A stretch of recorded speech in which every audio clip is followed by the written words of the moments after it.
Amigos de EPI, saludos nuevamente a quienes se mantienen conectados a nuestra señal. Ya son las 2:56 minutos hora de Caracas, Venezuela. Establecemos un nuevo contacto en vivo en esta oportunidad como parte de un balance sobre la violación de derechos humanos que se llevaron a cabo el día de ayer en la jornada de ayuda humanitaria el 23 de febrero en la frontera colombo-venezolana. Vamos a escuchar a esta hora a Lilian Tintori. Escuchemos. Esto es según el Observatorio Venezolano de Conflictividad Social. El país estaba de pie protestando pacíficamente y fue atacado, agredido, disparado por paramilitares de Maduro. La cifra de fallecidos confirmada hasta esta hora son 8 fallecidos asesinados, pero también tenemos una cifra solo en Santa Elena de Guairén de más de 25 asesinados. 285 heridos. Esto es según el reporte del secretario general de la OEA. Hay más, y una vez confirmados les daremos la cifra. 51 detenidos, sabemos que en este momento hay más y también daremos la cifra, pero estos son cifras confirmadas hasta esta hora.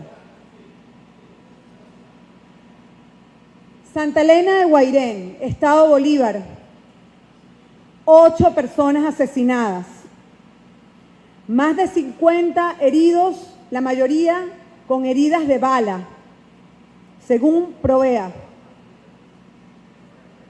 En Ureña, Estado Táchira, 100 heridos, 28 detenidos. Ahí, en Ureña, en nuestra tierra, en el Estado Táchira, dentro de Venezuela, quemaron 2 camiones con ayuda humanitaria que lograron pasar al país. Estos camiones ya estaban en territorio venezolano cuando fueron quemados por hombres de Maduro, paramilitares colectivos de Maduro. Esto que ocurrió con los 2 camiones que quemaron viola el protocolo de Ginebra, que dice que cuando se destruye ayuda humanitaria, se viola este protocolo. Ayer Maduro violó el protocolo de Ginebra, mandando a quemar camiones llenos de ayuda humanitaria. Violaron el derecho a la vida. Maduro ayer violó una vez más el derecho a la vida, violó el derecho a la libertad, violó el derecho a la protesta pacífica, violó el derecho a la salud, violó el derecho a la alimentación. Queremos destacar en este reporte de derechos humanos que uno de los cientos de militares que ya han cruzado la frontera abandonando a Maduro, declaró: la orden que nos dieron fue masacrar al pueblo. Uno de los militares que cruzó a Colombia lo declaró, lo anunció, lo dijo. La orden que dio Maduro fue masacrar al pueblo. Queda claro lo que ocurrió en Venezuela porque hay registro público, porque hay además un balance minuto a minuto de lo que ocurrió, no solamente del lado venezolano, sino del lado colombiano.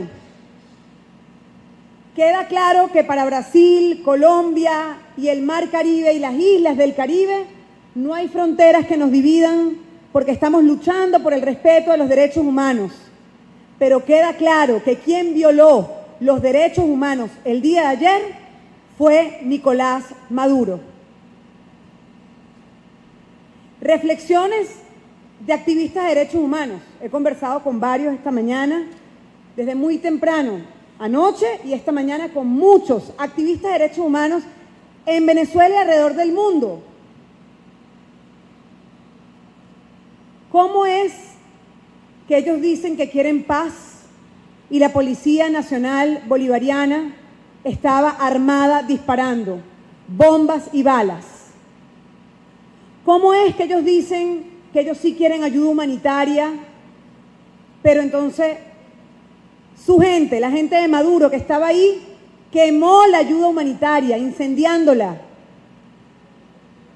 ¿Cómo es que ellos dicen que la violencia viene del otro lado si vimos armados, sin uniforme, a paramilitares y colectivos con Iris Valera ahí, en Ureña? Son reflexiones muy claras de quién en este momento en Venezuela y quién comprometió una ayuda humanitaria que era para salvar vidas en Venezuela. Una ayuda humanitaria que está en los galpones resguardada en cada uno de los puntos en este momento, en el Mar Caribe, en Colombia y en Brasil.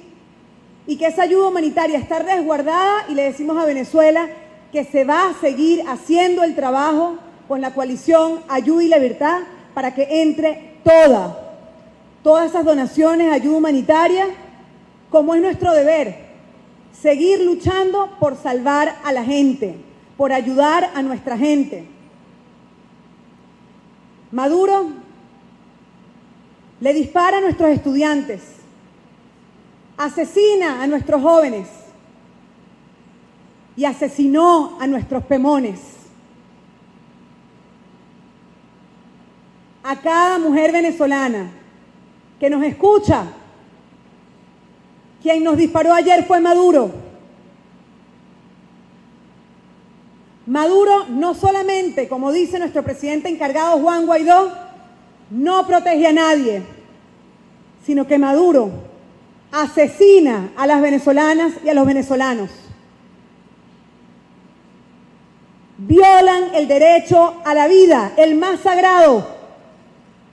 Y ante eso nos ponemos de pie en Venezuela el día de hoy con más fuerza, con más perseverancia, con más convicción y con más fuerza moral para defender a nuestra gente y luchar por los derechos fundamentales en Venezuela. El derecho a la vida, que la vamos a salvar. El derecho a la protesta, porque no vamos a dejar de protestar. El derecho a la alimentación y a la salud, porque esa ayuda sí va a entrar.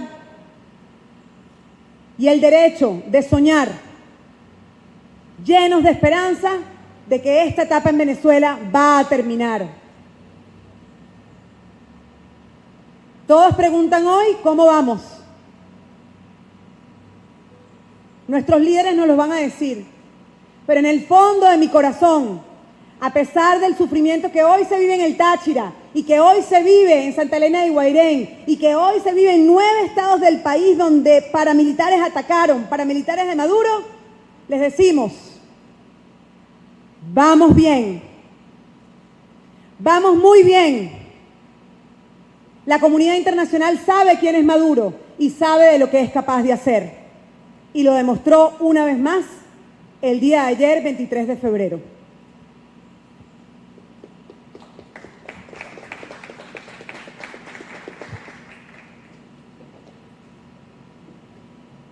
Buenas tardes, mi nombre es Julio Castro, soy médico coordinador del equipo técnico de la ayuda humanitaria designado por la Asamblea Nacional.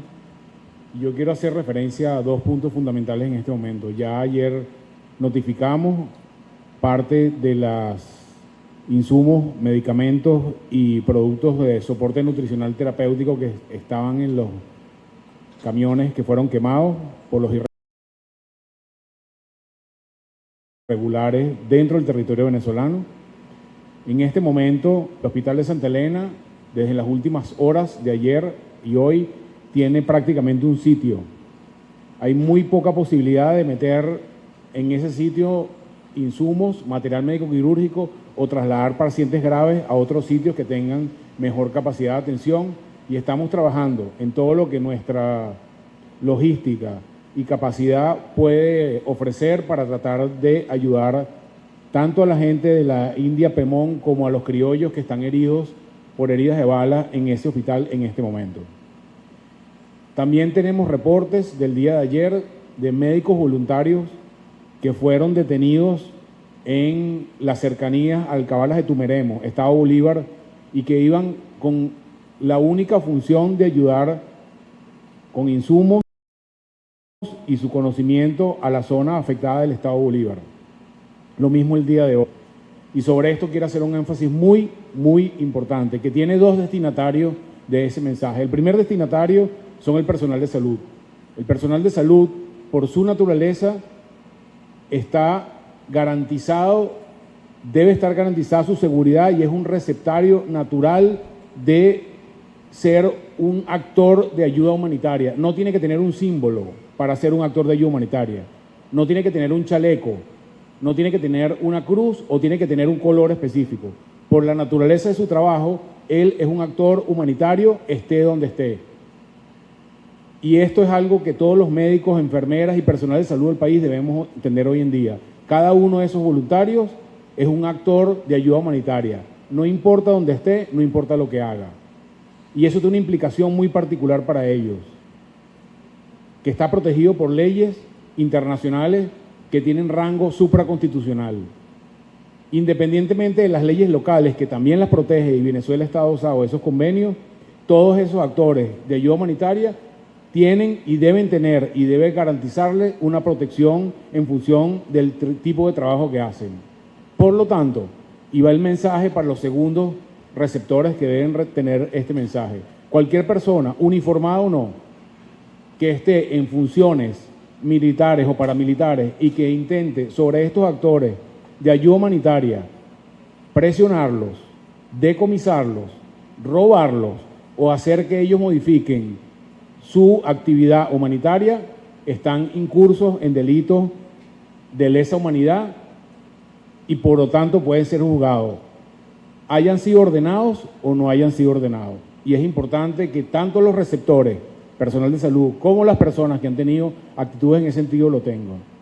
Nuestra logística y nuestro conocimiento va a ser tratar de que buena parte del voluntariado que en Venezuela se ha movido, hoy en día, personal de salud, haga funciones de labor humanitaria con lo que tenga a mano.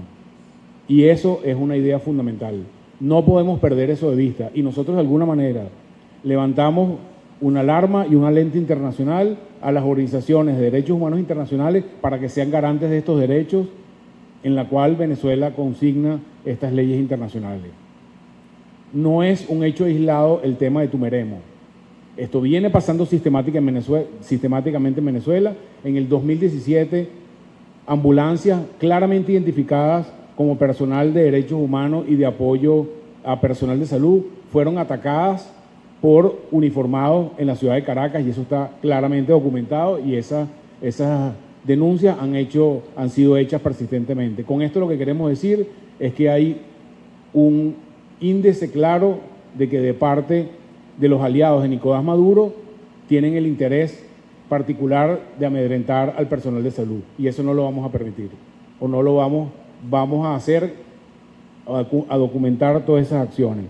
Y para ese personal humanitario tenemos la labor de seguir haciendo lo que estamos haciendo, que es atender a nuestros pacientes, no importa su color, no importa el color de su uniforme, porque hay pacientes que vienen con uniforme también, no importa el credo que tengan, no importa el partido político en que militen, nuestra labor ética es atenderlos a todos, con los insumos que tengamos en ese momento. Y esos insumos que nosotros tenemos deben estar protegidos y no debemos tener miedo en el momento que hagamos esta acción humanitaria como médicos o como personal de salud de nuestro país. Quiero transmitirle a todas las personas que están en todo el país, a los personal de salud que nos sigue, un poco los mensajes que hemos recibido en el día de ayer y en el día de hoy. Ahí vamos a estar, como siempre hemos estado.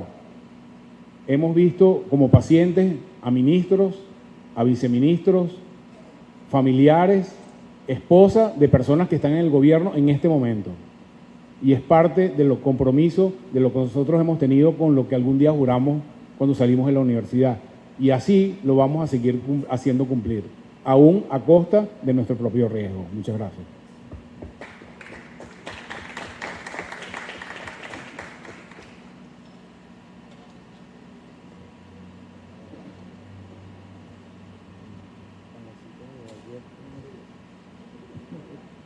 Buenas tardes. Bueno, creo que Lilian y el doctor Castro han narrado un poco lo que pasó ayer y todos y cada uno de nosotros ha sido testigo, desde los que estaban en la frontera en cada uno de los puntos y los que estábamos en Caracas y en el resto del país y el mundo, que hemos podido ver por los medios lo que ocurrió. Todo lo que ocurrió en nuestra frontera con Brasil, cómo hoy todavía la información que llega es que hay enfrentamientos y cómo el usurpador de Maduro reprime y comete crímenes en cada uno de esos puntos. Vimos lo que pasado en los puentes con nuestra frontera con Colombia y cómo se niega la entrada de la ayuda humanitaria, se niega que los venezolanos podamos tener acceso a medicina y alimentos, y que esto no es un capricho. Todas estas medicinas y estos alimentos hoy nuestro pueblo lo necesita por culpa de decisiones de quienes hoy usurpan el poder. Todo esto no hubiese llegado a este punto si ellos hubiesen tomado las decisiones correctas cuando lo debieron haber hecho. Hoy esta crisis está armada por culpa de sus decisiones, de su corrupción, de la enfermedad que tienen con el poder, y hoy hay un pueblo que exige vivir mejor, que quiere vivir tranquilo y que desde ayer intenta pasar esa ayuda hacia territorio venezolano. Y ahí yo quiero recalcar una cosa, y es que todo y cada uno en esos puntos, los camiones con que se entraron por los puentes, toda la ayuda que entró por la frontera con Brasil, son en carros venezolanos, con placas venezolanas, personal y todos venezolanos, todos y cada una de las personas que estaban ahí manejando los camiones, los voluntarios, todos y cada una de las personas que estaban ahí, venezolanos que partieron de esta tierra y que hoy en día están fuera de nuestra frontera ayudando, organizándose para poder lograr que esa ayuda entre. Y lo digo porque desde quienes usurpan el poder montaron toda una campaña diciendo que esta era la invasión militar, que este era no sé qué, que iban a venir los gringos, iban a venir no sé quién. Y aquí está demostrado. Demuestre, señores, que hoy usurpan el poder, quién de los que estaban en ese puente no era venezolano. Incluso los carros que se intentó entrar con placas venezolanas, todo lo que está pasando hoy en la frontera con Brasil, venezolanos, los periodistas, incluso el buque tenía tripulación parte venezolana, bandera venezolana, y ahí habían tripulantes y personas que iban adentro venezolanas. Y con esto lo que demuestra además que esto es un movimiento totalmente cívico, totalmente civil. Venezolanos que estamos decididos a vivir mejor, venezolanos que estamos decididos a vivir en un país con tranquilidad. Ayer en todo el país, además que ocurrió esto, en la frontera hubo 50 movilizaciones convocadas a los cuarteles en algunos sitios. Y de esas 50, 21 llegaron a su destino, y en algunas pocas hubo represión por parte de algunos entes de quienes usurpan el poder. Y es que vemos un país que está movilizado, un país que lo que quiere es cambio y que ha sido totalmente civil, pacífico y transparente. Y la respuesta, ¿cuál es la respuesta que se hace desde quienes usurpan el poder? Violencia, balas, fusiles, amedrentamiento, represión.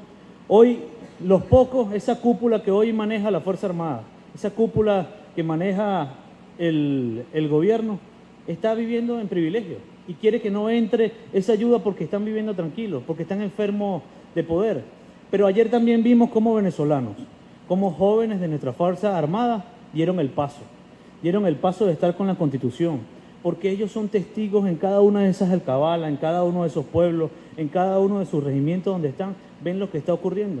Las escenas de los mismos funcionarios en los piquetes en la frontera, ven lo que está pasando. Hay una cantidad de soldados, hay todo un ejército que sabe lo que está pasando hoy en Venezuela, que sabe que no es un invento, que se necesita medicina, que sabe que no es un invento, que se necesita alimento, y que hay una cúpula, unos 20 o 30 funcionarios generales que están aferrados al poder, pero que hay todo un país y que ese ejército es parte de este país que quiere cambio, que quiere que las cosas mejoren.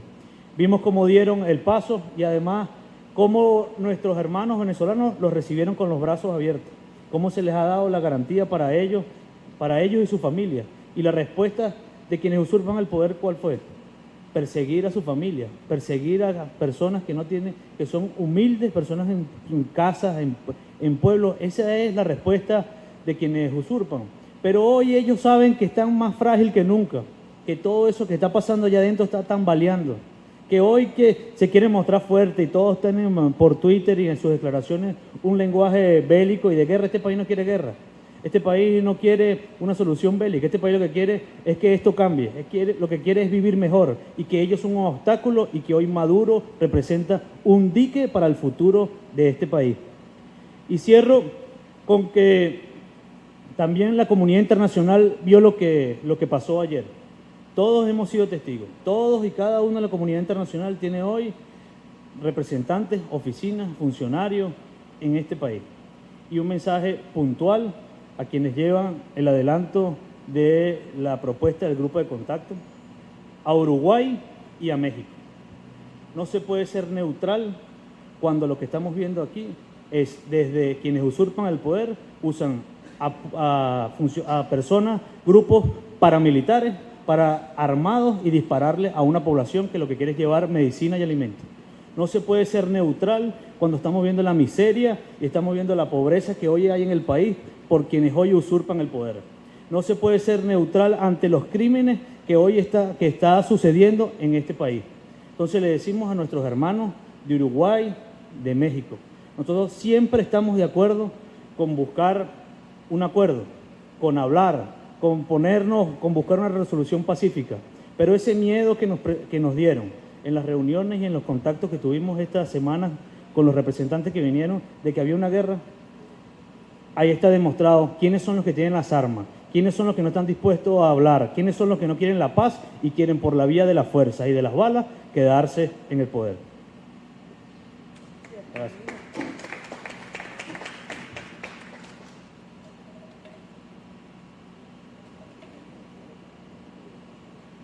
Sí. Muy buenas tardes. Mientras que estamos hablando en este momento, en Santa Elena de Guairén están recrudeciendo la persecución y el asesinato, presencia de francotiradores, de grupos paramilitares. Mientras que estamos hablando acá, en Ureña, siguen con armas largas y con grupos parapoliciales amedrentando a la población y persiguiendo a la ciudadanía. Y esto lo decimos por la gravedad a lo que ha pasado en nuestro país en las últimas horas. Hay un contraste muy nítido y muy claro. Hay un contraste que todos debemos tener entre quienes estamos buscando una solución pacífica, profundamente venezolana, profundamente civil, y quienes quieren llevar a este país por el despeñadero de la confrontación y de la violencia. Hay un contraste entre quienes hablamos de soluciones y quienes hemos entendido que a la par de la lucha política para que acabe la usurpación, también tenemos que construir soluciones humanitarias para atender a quienes menos tienen y quienes desde el poder, usurpándolo y aferrándose a él, quieren utilizar el fuego y las balas para intentar acabar con la esperanza de los venezolanos. Maduro masacra al pueblo indígena. Maduro está masacrando a la población Pemón. Maduro está masacrando a quienes menos tienen. Los disparos y las balas han sido a poblaciones campesinas, a poblaciones fronterizas, a ciudadanos desplazados por el pranato minero o a aquellos venezolanos que producto de la crisis se han acercado a la frontera para buscar una oportunidad de vida distinta. ¿Cómo se hacen llamar redentores de los desposeídos si ante el clamor de medicinas y de comida la respuesta es la bala y el paramilitarismo? Maduro quemó un camión de ayuda humanitaria e intentó incendiar el segundo. Y desde aquí nuevamente nuestro reconocimiento a esos cientos y miles de voluntarios que en todo el país se desplegaron, arriesgando su vida, arriesgando su integridad física para poder salvar ese camión de ayuda humanitaria, para poder resguardar los bienes, las medicinas, los alimentos, pero también para en el momento de confusión y desespero dar esas palabras de aliento, de confianza, de certidumbre. Maduro tenía un plan el día de ayer. Y es importante que veamos el día tal como ocurrió. Desde que partieron las caravanas, Maduro dio una instrucción a la Fuerza Armada de que bloqueara las carreteras, de que impidiera que los diputados y la población pudiera llegar a la frontera, y todos fuimos testigos de cómo esa orden no pudo ser ejecutada. Y no pudo ser ejecutada porque hay una profunda desconexión entre esa cúpula militar que da órdenes y la tropa que debe ejecutarlas. Quienes ayer cruzaron la frontera y se pusieron del lado de la Constitución, quienes desde el día viernes se opusieron a la confrontación y la represión, son esa tropa, ese soldado, ese funcionario que sabe perfectamente lo que está ocurriendo. Es ese oficial que sabe que su familia y la nuestra está pasando por el mismo proceso. Ese diseño de la obstaculización fue derrotado por la voluntad de los venezolanos y los diputados, y pudimos llegar a los puntos fronterizos. Ese plan de Maduro tenía una siguiente faceta: con la Fuerza Armada, bloquear todos los accesos y todos los mecanismos para que la ayuda humanitaria ingresara al país. Y al ver desde tempranas horas cómo la Guardia Nacional, 3 miembros de esa Fuerza Armada, utilizaron una tanqueta para romper barricadas y ponerse del lado del presidente Juan Guaidó, al ver que en el puente Ureña un oficial de esa guardia cruzaba entre lágrimas, diciendo y narrando cómo sus compañeros tienen miedo por la integridad de sus familiares y de ellos mismos, y que por eso él tomaba esa decisión para darle el ejemplo al resto, entonces decidieron ir cambiando el plan. Intentaron usar a la Policía Nacional, a las femeninas de la Policía Nacional, las cuales al escuchar el mensaje y el discurso de nuestro voluntariado, el mensaje de nuestras mujeres y de nuestras madres, clamando por la medicina y el alimento que sus hijos necesitan, entre lágrimas se quitaron y dieron paso a que la gente pudiera acercarse hacia la zona de la frontera. Y al ver el fracaso de ese plan, activaron la barbarie. Decidieron aferrarse al reducto más pequeño y al síntoma de desespero más grande que le queda a quienes hoy usurpan el poder. Un grupo extremista que escoge la deshonra del uniforme, que sabemos que es minoritario dentro de la Fuerza Armada, y un grupo de paramilitares y de irregulares uniformados y no uniformados, que con armas largas y con pistolas amedrentaron hasta pasada la medianoche todos los poblados fronterizos. Es importante que tengamos esa película muy clara, porque el poder, aquellos que lo usurpan, mientras que masacraban indígenas, bailaban salsa en una tarima. Mientras que masacraban campesinos, mientras que disparaban contra población vulnerable, bailaban y cantaban en una tarima. Señor Maduro, señor Jorge Rodríguez, ¿qué victoria celebran ustedes? Que en este país siga muriendo la gente porque no entra medicina y alimento, mientras que ustedes viven como unos reyes rodeados de privilegios. Celebran su victoria personal de sentirse como omnipotentes, mientras que las calles y las tierras originarias se bañaban de sangre de pueblo Pemón. Discúlpenos, pero nosotros no estamos dispuestos a convertirnos en lo que siempre hemos criticado. A su sonrisa y a su baile no le vamos a competir en la estrategia de los carómetros, porque de este lado hay conciencia humana. No podemos celebrar la muerte. En ningún proceso político la muerte puede ser visto como un daño colateral o como un diseño estratégico para producir inflexión. Quien asesina, quien masacra, lo que está generando el apuro sobre el desenlace de este proceso político. Las mentiras, lo que han venido planteando en estos días. Uno dice que nunca entró ningún camión a Venezuela. Otro dice que ya hay gente intoxicada porque consumió enseres producto de la ayuda humanitaria. Otra dice que las cosas que entraron se están revendiendo. Y hay una señora a la cual le agradecemos que en su radicalismo hoy nos haya permitido demostrar con mucha claridad al mundo cuál es la realidad. El camión quemado estaba ya en territorio venezolano. El camión que incendiaron ya estaba dentro del territorio nacional. Y es importante que recuerden a los paramilitares, a los funcionarios de la Policía Nacional que se prestaron para ese hecho. Eso es un crimen de lesa humanidad. Y los crímenes de lesa humanidad no prescriben. Es importante que sepan a quienes han desplegado fuerzas irregulares, a los francotiradores que están en Santa Elena de Guairén, que asesinar poblaciones indígenas, que matar a civiles desarmados en el marco de una operación humanitaria es un crimen de lesa humanidad. Que asediar un hospital, como lo ha narrado el doctor Castro, un hospital al que nuestros voluntarios hoy, a esta hora, están intentando hacerle llegar insumos y atención. Un hospital que requiere apoyo médico y que requiere apoyo de implementos para poder atender a los heridos. No se ha podido acceder porque tienen sitiada la zona. Atacar una instalación hospitalaria es un crimen de lesa humanidad. Y así como hay garantías, así como hay una mano tendida para todo aquel funcionario militar, para todos los oficiales y los soldados de esta república que decían ponerse del lado de la Constitución, también un mensaje muy claro a los que creen que el poder les va a durar para siempre. Los delitos de lesa humanidad no prescriben. Y aquí hay una convicción férrea de hacer justicia ante las masacres y ante los abusos. Por último, para poder abrir el derecho de palabra y que podamos tener todas las preguntas, a la comunidad internacional, el mensaje del segundo vicepresidente de la Asamblea Nacional, Stalin González, ha sido muy claro.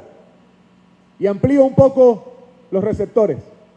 Organismos multilaterales, agencias de cooperación, relatorías de derechos humanos, secretario general de la ONU, relatora especial, todos aquellos que tienen opinión sobre este proceso.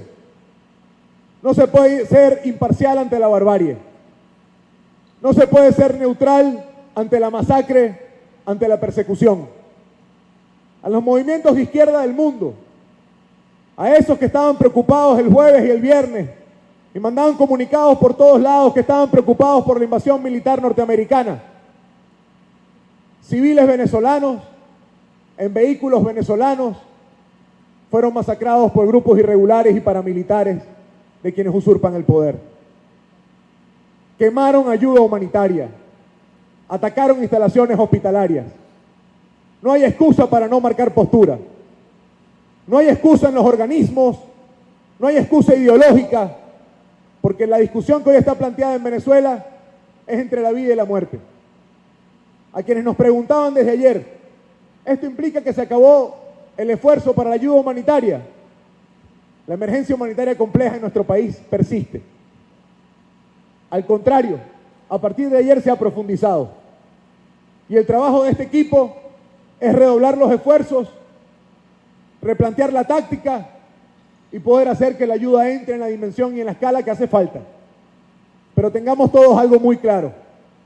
Lo que ocurrió ayer en este país, el único derrotado del día de ayer es quien ha tenido que masacrar, quien ha tenido que quemar la ayuda y asediar hospitales para que no exista el contraste que todos los venezolanos hoy tenemos. El único obstáculo entre la solución y los problemas es una persona que usurpa el poder, es Nicolás Maduro. Nosotros vamos a estar haciendo las denuncias ante la Corte Penal Internacional, ante la CIDH, ante todos estos organismos, porque también es importante que todo el mundo tome una acción mucho más profunda y mucho más importante que la que han tomado hasta ahora. Por último, venezolanos, ciudadanos, hermanos, protagonistas de este movimiento, no tengan la menor duda de que esto que estamos viviendo es un desenlace. Lo que ha ocurrido ayer, lo único que ha hecho es que en esas dos opciones que se abrían a partir del esfuerzo humanitario, el dictador haya escogido el camino que solo acelera su salida. Lo dijimos muy claro desde un principio. Parecía incluso redundante explicarlo. Pero había una opción que era que la ayuda entrara sin problema, o incluso con algunos tropezones, pero que pudiera entrar completa. Y hoy estaríamos aquí con Julio Castro, con Daniel Aliendo, explicando cómo estamos atendiendo a las poblaciones en riesgo nutricional, cuáles son los primeros 4 hospitales a los que le llega el kit de emergencia, cómo estaríamos distribuyendo todo el auxilio alimenticio, cómo se atendía a la población indígena víctima del conflicto minero. Pero ellos escogieron el otro camino, el camino de bloquear, de masacrar y de incendiar. Y ese camino, con ciudadanos, hermanos y hermanas, parte de este movimiento, no tengan la menor duda que solo nos lleva a un punto, a un desenlace de esta historia. La usurpación debe cesar. Y a la Fuerza Armada, al entorno político y al entorno económico de Nicolás Maduro le decimos, la usurpación va a cesar. Iremos a construir un gobierno de transición y pasa por sus decisiones y por sus acciones cómo van a ser parte de esa transición, de las elecciones verdaderamente libres y el país que van a hacer a partir de este proceso. A los beneficiarios de la ayuda humanitaria, nosotros asumimos un compromiso. Aquí nadie se rinde y nadie retrocede. Ante la violencia, convicción y organización, que tenemos que seguir salvando vidas. Demos paso ahora a las preguntas.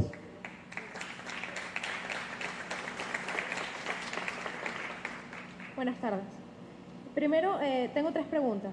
2 de ellas son reacciones a lo que dijo hace minutos Jorge Rodríguez. La primera, que el incendio lo había causado una bomba molotov que uno de los manifestantes opositores había lanzado. La segunda, él señalaba que Guaidó es un falso positivo en sí mismo, esto es una cita textual, y criticaba que un mes de haberse juramentado como presidente encargado no había llamado a elecciones, señaló que si ese rol fuera efectivo. Y la tercera, pareciera que hay como una especie de desesperanza entre los habitantes de Venezuela y están esperando a ver cuáles son las próximas acciones. El día de ayer se señalaba que se tenía que esperar los anuncios de Juan Guaidó, sin embargo no anunció próximas acciones, sino confirmó su presencia y su participación en la reunión de mañana del Grupo de Lima. Pareciera que se está poniendo todo en manos de la comunidad internacional. ¿Qué se va a hacer? ¿Cuáles son los próximos pasos sin depender de la comunidad internacional y ya en el territorio venezolano? Arranco por esto último. Si todo nuestro esfuerzo estaría en la comunidad internacional, esta rueda de prensa no fuese en Caracas. Aquí hay que entender que estamos combinando varios tableros. El tablero internacional, que tiene que hacer presión, al cual no ha sido un llamado al vacío el que ha hecho el presidente Guaidó. Creo que ha sido muy claro más bien en su mensaje. Nosotros estamos pidiéndole a la comunidad internacional que apriete más y que escale. Que a partir de ahora, y parte del ejercicio diplomático, es que la presión internacional también adquiere una nueva dimensión, entendiendo que a partir de ayer estamos en otra etapa. Pero también aquí adentro hay esfuerzo, y es la razón por la que estamos nosotros declarando de Caracas, y no escondidos, no enconchados, no clandestinos. Estamos aquí haciendo lo que tenemos que hacer, organizando nuestro voluntariado, dando certidumbre de que hay una ruta, y sobre todas las cosas, preparando para la presión interna que también hace falta, tanto en el tema humanitario como en el tema político, para que las cosas lleguen a donde deben llegar. Sobre el tema, bueno, ¿quién los entiende? Ellos primero no lo reconocen, después el otro día lo reconocen, un día no lo quieren nombrar, el otro día lo quieren nombrar, ahora quieren las elecciones ya mismo, y nosotros, Stalin lo ha dicho muchas veces, y lo repetimos, a esas elecciones vamos a llegar, pero hay un paso previo, que es el cese de la usurpación. A esas elecciones no vamos a llegar con Maduro en la presidencia y con Tibisay Lucena encabezando el CNE. Y eso es un mensaje que debe quedar muy claro para todos los venezolanos. A esas elecciones vamos a llegar. Y el día que tengamos esas elecciones, no es para intentarlo, no es para ver qué pasa, no es para ver si nos roban el voto. El día que lleguemos a esas elecciones, es porque producto de un proceso político, que es el plan que estamos llevando a cabo, iremos a votar para cerrar para siempre este ciclo. Cuando marquemos en esa máquina de votación, es el boleto de regreso de nuestra familia, es la medicina que llega al hospital y la comida que llega a los más pobres. Así que ante su maniobra, lo que le decimos, si tanto quieren elecciones, hay 2 decisiones facilitas que pueden tomar. Váyanse de Miraflores y ahórrenle a este país la tragedia que están construyendo. Y señora Lucena, váyase del CNE y permita que haya un nuevo árbitro electoral para que el pueblo venezolano confíe en el voto. Lo tercero, los falsos positivos. Miren, yo los invito a que veamos esta foto de los paramilitares, para ver quién aquí está diciendo verdad o está diciendo mentira.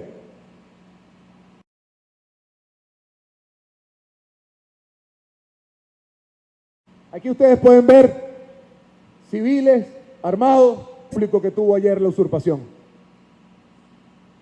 Esa fue la manera de tratar a civiles desarmados que intentaban ingresar a este país. Medicamentos, alimentos e insumos para los hospitales. Ellos siempre inventan. Y ellos lo que quieren es que caigamos nosotros en una guerra de lo que ellos han llamado la posverdad. Miren, el país está clarito, pan. El país está clarito. Ustedes pueden leer el Padre Nuestro y nadie les va a creer. Porque ustedes saben muy bien que este país entendió que a ustedes no les duele la vida de nadie. Lamentablemente la violencia de ellos ha generado un clima de inflexión en el mundo entero que ahora tendrá consecuencias. Y el alto mando, esas órdenes que dio Maduro, quiero que sepan todos que no van a quedar impunes. Por último, lo de la desesperanza, y damos paso a la siguiente pregunta. La esperanza no es solamente una emoción, la esperanza es una decisión de vida. Y los desenlaces contra las dictaduras no son fáciles. Las etapas finales contra las dictaduras no son un parque de diversiones. Esto es un camino complicado. Y como decía Martin Luther King, la historia no se escribe en línea recta. La historia siempre tiene zigzags, pero siempre llegan a donde deben llegar. El bien siempre triunfa sobre el mal. Y aquí no va a ser distinto. Siguiente pregunta. Muy buenas tardes. Justamente en ese ámbito de la organización, el voluntariado, en algunos puntos, sobre todo los que lograron cruzar a Cúcuta y no se podrían regresar, estaban pidiendo mayor organización y contacto con los dirigentes. ¿Cómo van a hacer para justamente lograr trabajar con los que quedaron del otro lado de la frontera y no se han podido regresar? Y para los que están en Ureña y de este lado de Táchira también y en Santa Elena, para mantener justamente esa presión de la que usted habla. ¿Cómo retomar el contacto con la gente que quiere seguir apoyando esta iniciativa? También justamente con las declaraciones de Jorge Rodríguez, él hablaba en principio que no había nada en los camiones, pero después decía que si había algo debía ser Guaidó, debía ser los presidentes de Colombia, el presidente Piñera, los que tenían que pagar ante las instancias internacionales que le responden. Miren, empecemos por lo último, que además tiene mucho que ver con como ese ladrón que se roba la cartera y grita y va al ladrón, ¿no? Ellos saben muy bien lo que significa la raya que cruzaron ayer. Ellos saben lo que significa convertirse en delincuentes de lesa humanidad. Y ellos saben muy bien, y lo digo por el entorno político, que quienes tomaron esas decisiones se han convertido en individuos que van a ser juzgados dentro y fuera del país por las decisiones que han tomado. Sobre el apoyo de los presidentes y la presencia de los presidentes que me preguntaba Mardoley, nosotros queremos reconocer la valentía del presidente Piñera, del presidente Duque, del presidente de Paraguay, pero también el acompañamiento que desde tempranas horas ha dado la Unión Europea, ha dado Estados Unidos de Norteamérica, que mañana nos va a dar el Grupo de Lima. Esta es la coalición internacional más grande que se ha construido desde la Segunda Guerra Mundial y esa coalición va a seguir presionando y haciendo lo que tiene que hacer. Sobre el tema del voluntariado, nosotros tuvimos diputados dentro y fuera del país, en todos los puntos distribuidos, diputados que tuvieron que dormir anoche en talleres mecánicos, diputados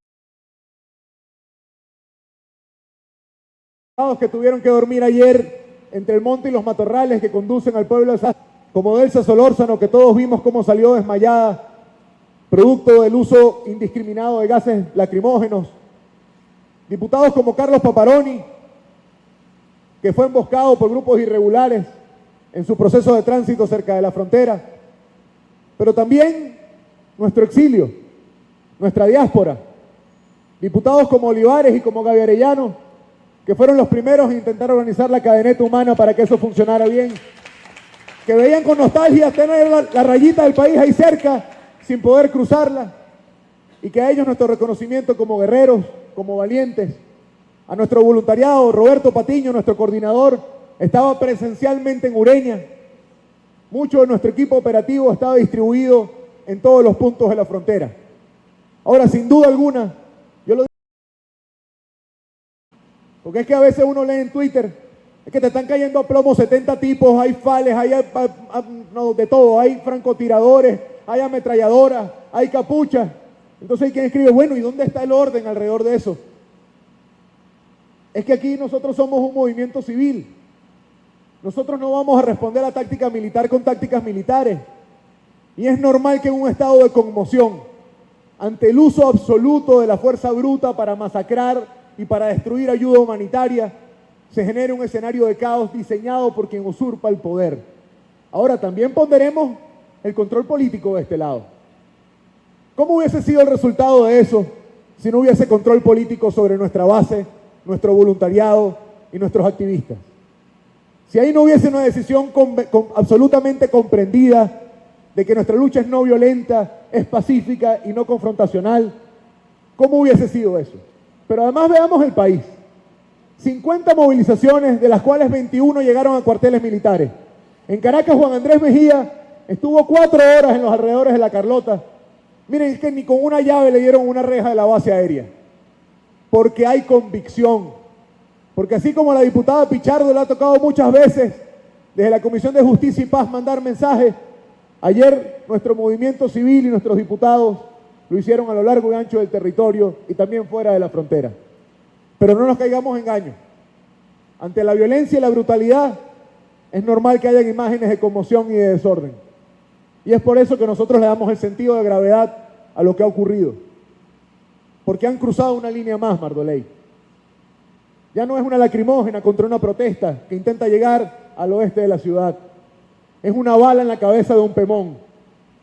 Ya no es la respuesta desproporcionada de una ballena contra unas señoras en el Boulevard del Cafetal o en el Trigal en Valencia. Es que quemaron un camión con medicinas y con alimentos que venían en un convoy humanitario. Y pongamos las cosas en la dimensión correcta. Porque si no vemos esto en la dimensión correcta, la estrategia de desesperanza gana espacio. El único que está derrotado hoy es el que solo le queda la fuerza bruta de los irregulares para intentar detener un movimiento que está absolutamente convencido. Pero también una reflexión. ¿Por qué ayer de las 50 movilizaciones solo hubo incidente en 9? Y de esas 9 fueron en su mayoría con grupos paramilitares. Hagan un paralelismo con el 2017. Muchos de los que están aquí nos acompañaron en ese movimiento popular. ¿Cuándo ustedes habían visto que habíamos estado alrededor de La Carlota tanto tiempo? Hay una procesión que va por dentro en la Fuerza Armada. Y lo que han hecho ayer solamente acelera que esa procesión tenga mayor expresión. Cuando terminamos la última declaración aquí, iban apenas un poco más de 40 militares que habían dado el paso de ponerse del lado de la Constitución. A esta hora son más de 100. Y eso sigue. Pero no solo sigue el que cruza la frontera, también sigue el que produce reflexión en el cuartel. Y a ese hermano en armas, a esa hermana en armas, es hora de derrotar el miedo. Sabemos que temes por tu familia, porque sabes lo que le han hecho tus compañeros. Sabemos que temes por tu integridad, porque sabes lo que ha pasado en el Lijecín. Pero si por un segundo se detienen y se miran los unos a los otros y se escuchan, se van a dar cuenta que los que quieren que esto cambie dentro de los cuarteles son muchos más que los poquitos que persiguen y que dan órdenes. Así como este país reconoció que somos una mayoría y como mayoría debemos actuar, es importante que en el cuartel también se entienda que Maduro está solo, que ya no tiene gente y que solo espera contar con tus armas y con tu poder de acción y de fuerza para mantenerse en el poder. No se lo permitas. Siguiente pregunta. Buenas tardes, diputado. 2 precisiones. Saber a esta hora con claridad cuál es el estatus de la carga que entró por la frontera con Brasil ayer muy temprano, saber si estaba bajo resguardo y cuál es su situación en este momento. Y también precisar dónde se encuentra el barco que zarpó desde Puerto Rico. Entendemos que al final de la tarde de ayer se tomó la decisión de que se devolviera Al parecer había pasado la noche en Bonaire. Quisiéramos saber si se mantiene allí y si tiene previsto volver a zarpar en las próximas horas. Mira, las cargas, nosotros lo dijimos y lo explicamos en privado y en público los días antes. Para nosotros el tema humanitario es un tema muy serio y por eso hemos decidido resguardar la carga que había cruzado también por el sur del país. Preferimos no revelar el punto exacto para que no vaya a sufrir el mismo destino del otro camión que cruzó por Ureña. Las cargas nosotros, las que estaban en la frontera, han sido guardadas nuevamente en el centro de acopio. Una parte de las cargas también entró por otros caminos y en la semana iremos mostrando parte de ese resultado y a dónde irán llegando y quiénes serán los beneficiarios. Parte de lo que hemos nosotros diseñado es que podamos seguir avanzando aunque tengamos obstáculos. Y nosotros sabíamos que nos enfrentábamos a este potencial escenario y lamentamos que hayamos llegado a este punto. Lo lamentamos de verdad. Lamentamos que quienes están en el poder decidan masacrar para evitar demostrar que ellos son el problema y nosotros la solución. Lamentamos que hayan decidido poner una bala en la cabeza de un pemón en lugar de permitir que el mundo entero viera una población indígena dueña de alimentos y de medicina sin control político, sin chantaje y sin control social. Pero el país que nosotros queremos es el país donde el campesino acompaña un movimiento como este, sabiendo que lo va a ayudar, sin miedo a que lo maten, sin miedo a que le disparen. Sobre el barco, es importante que todo el mundo sepa, el barco sufrió amenazas de guerra, sufrió amenazas bélicas. Cuando fue interceptado, se le dio un lapso de tiempo y si no se le amenazaba con abrir fuego contra el barco. Eso ya había ocurrido luego de que el tema de la frontera hubiese adquirido un nivel importante y nosotros dentro del protocolo, dentro del diseño que habíamos hecho de los escenarios planteados, si llegábamos a un punto de ese nivel de violencia íbamos a resguardar también las cargas del barco. El barco hoy en día está en Curazao, el barco va a estar en resguardo también hasta que tengamos la posibilidad de mover las cargas en gran escala. Nosotros no queríamos arriesgar a la tripulación, así como no queremos arriesgar y no queríamos arriesgar el día de ayer a los voluntarios. Ustedes vieron al diputado Olivares, a la diputada Arellano, casi que en gritos de desespero, pedirle a la gente que no se expusiera tanto. Pero también es importante que entendamos la impotencia, la molestia que da para el que vive en la frontera, para el que ha visto el desplazamiento producto de la crisis económica, saber que ahí, como la distancia que tenemos entre esta mesa y esas cámaras, había alimento y había medicina y que se la prendieran en candela enfrente de ellos. Ahora, un mensaje importante a la ciudadanía. Hay que tener la cabeza fría, porque la única pelea que ellos hoy quieren ganarnos es en nuestra cabeza y en nuestro corazón. Este país decidió cambiar. Ellos tienen este país de una forma que no van a poder recuperar porque estamos en un punto de no retorno. Pero si dejamos que se nos metan en los corazones y que nos nublen el pensamiento, ellos van a dar una percepción de recuperar un espacio que no van a poder recuperar. Lo último, sobre el resto de las cargas, nosotros iremos desde la Asamblea y la Comisión en el desarrollo de la semana contando cómo irán siendo los movimientos, pero el esfuerzo de la ayuda humanitaria no cesa, porque la emergencia humanitaria compleja no se ha acabado. Siguiente pregunta. Sí, buenas tardes. Quisiera una precisión en cuanto al número de fallecidos y cuál es la fuente de la misma. Y luego preguntar sobre la magnitud de la ayuda que está en esos galpones, que ustedes no quieren precisar dónde está, o sea, y realmente cuánta fue la ayuda recibida que está almacenada allí. Y dado la convicción del gobierno o la posición del gobierno de que no está dispuesto a que ingrese, si se plantean entonces algún tipo de conversación con el gobierno para que haya alguna medida que permita el ingreso o piensan seguir haciéndolo retando esa posición del gobierno. Mira, parafraseo, Stalin lo ha dicho muchas veces y disculpen que lo vuelva a citar por segunda vez hoy, pero Stalin hace un tiempo atrás en una reunión a embajadores y a una gente que venía por acá de la Unión Europea, del grupo de contacto, le preguntaron, bueno, ¿ustedes qué están dispuestos a hablar? Y respondió con mucha franqueza: cese de la usurpación, gobierno de transición y elecciones libres. ¿Cómo vamos a poner nosotros en una mesa de negociación la vida de la gente?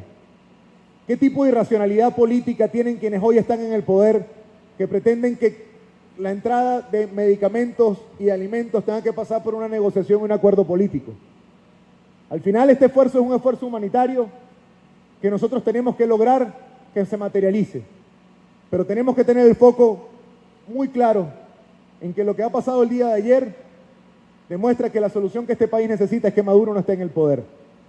Mientras que Maduro siga ahí, sí, podremos pasar una parte y podremos atender a los 200, 300 mil que hoy lo necesitan, pero seguirán millones todos los días sufriendo, seguirán los hospitales todos los días en el piso. Es como Julio Castro, teniendo que en un país con la bonanza petrolera y con la mayor reserva del mundo, trabajando como si estuviésemos en la peor guerra del mundo o en otra época. Y por eso para nosotros no está en negociación hablar con el gobierno de cómo entra o no entra, porque ellos usurpan un poder. Y ese poder usurpado no puede ser reconocido. Ese poder usurpado no puede ser nunca por nosotros planteado como una igualdad de dos fuerzas que deben entenderse a ver cómo reglamentamos esto. Lo ha dicho nuestra directiva, lo ha dicho Stalin, a los países que promueven los mecanismos de solución política, bienvenidos los mecanismos de solución política, pero basta de neutralidad, porque la neutralidad en tiempos de opresión solamente ayudan al opresor, y por eso hay que tomar decisiones. Sobre los números, según Provea, han sido 8 los asesinados. Tenemos informaciones cruzadas. Santa Elena de Guairén no solamente es lejos geográficamente, es complicada la comunicación, ustedes lo saben bien, pero las cifras, está sitiado además el pueblo. Yo quiero que eso nos quede a todos muy claro. Está sitiado. La zona aborigen, nuestras tierras ancestrales de la población Pemón, hoy están sitiadas por paramilitares y un grupo de extremistas de la Fuerza Armada, la deshonra del uniforme. Y entendiendo que eso es así, tenemos información que va desde los 14 hasta los 25 asesinados en la población Pemón, pero nosotros queremos confirmarlo, y hasta que no tengamos de viva voz de nuestros indígenas, de nuestros aborígenes, la información completa, nosotros no queremos terminar de dar la confirmación completa.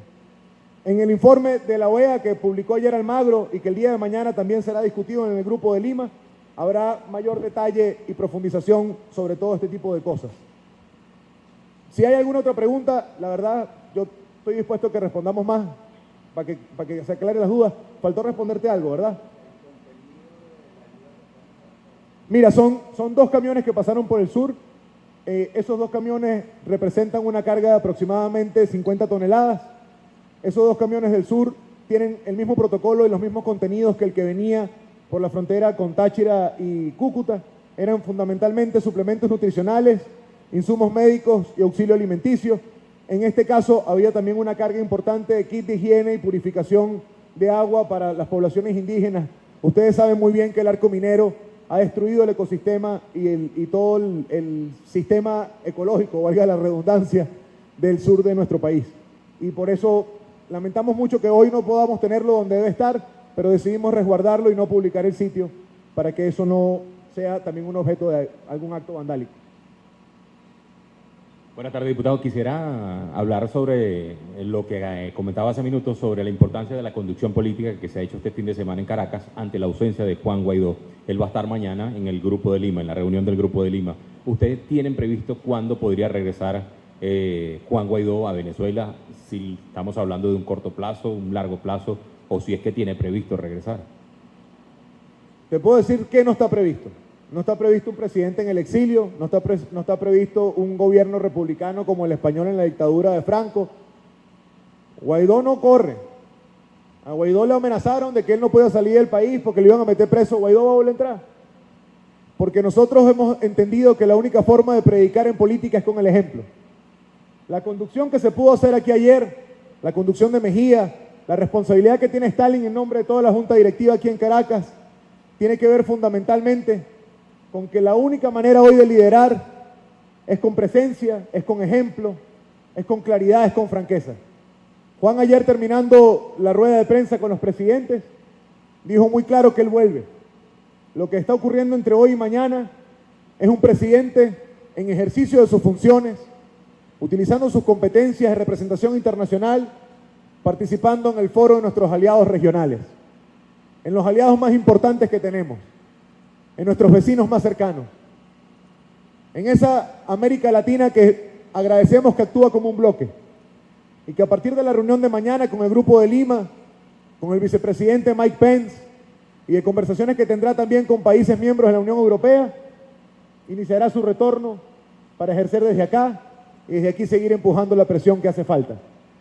Sobre el liderazgo, yo quiero reconocer, a mí en lo personal me correspondió estar acá todo el día, pero tanto Stalin como Adriana, como Mejía, bueno, Julio, Lilian, Daniel y yo sí estuvimos en este espacio todo el día porque nos correspondía la tarea, pero aquí hay un liderazgo colectivo, un liderazgo amplio, un liderazgo unitario, un liderazgo cohesionado. Aquí todo el mundo empuja en una sola dirección y esa dirección política se mantiene, esa dirección política está en ejercicio y está en absoluta coordinación con quienes están en el exilio, con quienes se movieron a las regiones, con quienes estuvieron en cada uno de los puntos, y así seguirá ocurriendo.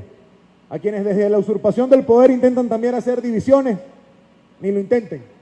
Aquí todos entendemos con mucha claridad que aquí estamos todos juntos, porque solamente juntos podemos salir de esto. Que aquí no hay hora de popularidad, de cálculo chiquito, de foto bonita.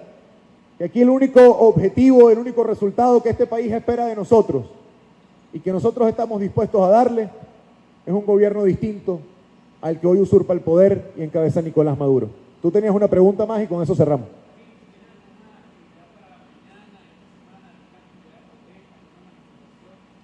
Voy, y aquí la otra y la... Sí, diputado, yo quería preguntarle, llama la atención que el discurso de Guaidó cambió desde los últimos días hasta ayer. Guaidó ayer dice que opciones están puestas sobre la mesa alineándose al discurso de Donald Trump. Entonces, con esto que dice Guaidó, ¿estaría la Asamblea Nacional en disposición de activar el artículo 187, numeral 11, en el cual se pide ayuda militar internacional? Solo eso. Gracias. Empiezo por aquí, voy para esa que es una de esas rectas para los codos. Sobre el tema de actividades y de movilización, lo primero que estamos haciendo nosotros es todo el registro de incidencias. Lo más importante que hay que hacer ahorita es elevar todas las denuncias. La diputada Pichardo tiene un mandato por la comisión de la cual es miembro de tener reunión con todas las organizaciones indígenas y de derechos humanos. El doctor Julio Castro, que es parte del equipo técnico, junto con el voluntariado, está haciendo todo el levantamiento de lo que ha venido ocurriendo en temas de incidencias, pero también generando acción hacia las zonas afectadas. En este momento tenemos grupos de voluntarios intentando llegar a Ureña, a San Antonio, a Santa Elena de Guairén, intentando superar el bloqueo de los grupos irregulares para atender a las poblaciones. El diputado Mejía, que encabeza el programa del Plan País, tiene también una tarea de cómo se inserta todo este proceso en la explicación de la Venezuela del futuro. Y el diputado González, que es parte de la Junta Directiva, todo el día de hoy y el día de mañana le corresponde un trabajo muy arduo de interacción con el cuerpo diplomático, de traducción de lo que está ocurriendo, de que todo el mundo pueda tener el mismo análisis y el mismo informe de lo que está ocurriendo y de lo que ha ocurrido en las últimas horas en nuestro país. Sobre lo que planteaban, que Juan cambió el discurso, es que lo de ayer fue muy grave. Y a lo de ayer no se le podía responder con carómetro, con canto de victoria, que lo de ayer no era un día de elección. Lo de ayer no estaba planteado para que una fuerza ganara y otra saliera derrotada. Lo de ayer no estaba planteado como un solo día, porque lo dijimos una y otra vez. Nuestro objetivo no es que la ayuda humanitaria pase una vez y eso se acabe ahí. Es que exista un canal humanitario que permita que de forma recurrente atendamos a la población y podamos ir ampliando la base de cobertura. Pero la gravedad de lo que ocurrió ayer obliga a cambiar también el tono del mensaje. No es solo la motivación, no es solo la construcción de esperanza. Es entender que ayer se cruzaron límites, que ayer se atacó un convoy humanitario, que ayer se sediaron hospitales, que ayer se masacró a una población indígena. Y entender esa gravedad también implica entender que nos corresponde incrementar los niveles de presión. Nosotros reiteramos, nuestra ruta es el cese de la usurpación, gobierno de transición y elecciones libres. Nuestra ruta está abierta a la solución política que permita una transición ordenada en nuestro país, de forma pacífica, de manera constitucional, que nos lleve a unas elecciones donde los venezolanos con nuestro voto decidamos el futuro. Quien tiene la pelota hoy en su cancha, quien hoy está decidiendo cómo quiere que sea el último capítulo de esta historia, es quien usurpa el poder. Y a ellos va este mensaje. En este país no va a haber una guerra civil, porque para eso hacen falta 2 ejércitos. y aquí hay una mayoría pacífica dispuesta a cambiar. En este país, nosotros queremos una transición ordenada, pero eso depende de la decisión de la cúpula que hoy usurpa el poder. No intenten llevarnos a la inmolación. No vale la pena, por Nicolás Maduro y por su cúpula, que intenten llevar a todo un país a la inmolación. Nuestra ruta es muy clara. Y en esta ruta no estamos dispuestos ni a asustarnos ni a retroceder. Cada decisión que tomemos será consultada, será consensuada, será articulada entre toda la política interna, entre todo nuestro movimiento en el exilio y entre toda la comunidad internacional. No tengamos la menor duda. Estamos viviendo tiempos de desenlace. Estamos viviendo una etapa final. Y no será fácil. No será sencillo. Pero esta historia va a terminar como nosotros queremos. Con un nuevo presidente en Miraflores y con un gobierno ordenado que consiga soluciones. Vamos muy bien, Venezuela. Que nadie se rinda, que nadie se asuste y que nadie retroceda porque este país es nuestro. Muchísimas gracias y buenas tardes.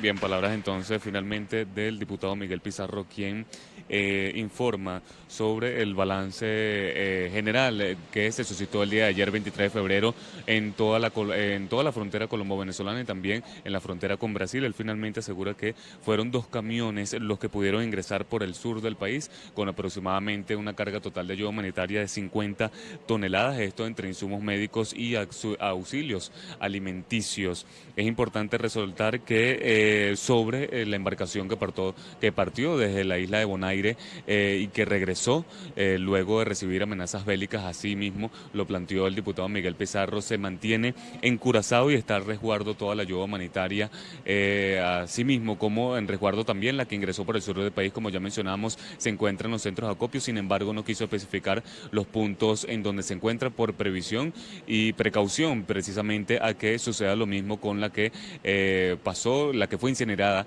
el día de ayer en el puente San Fernando de Paula en el estado Táchira, San Francisco de Paula en el estado Táchira, en donde él asegura que estos 2 camiones incinerados fue producto de grupos paramilitares armados, quienes por parte de la gestión de Nicolás Maduro detonaron entonces sus armas de fuego contra estos 2 camiones que ya se encontraban en territorio venezolano. Él asegura entonces que estos delitos los van a consignar ante la Corte Penal Internacional y ante la Corte Interamericana de Derechos Humanos, porque son delitos de lesa humanidad. Es parte de la información que se generó hoy en día aquí en Caracas, Venezuela, y con ella nosotros vamos a despedir este contacto en vivo, recordando que el día de mañana hay un pronunciamiento por parte del Grupo de Lima, en donde estará participando el presidente encargado de la República, Juan Guaidó, con mayor información y mayor presión que van a pedir a la comunidad internacional se haga ante la gestión de Nicolás Maduro. Es la información y con ella despedimos este contacto.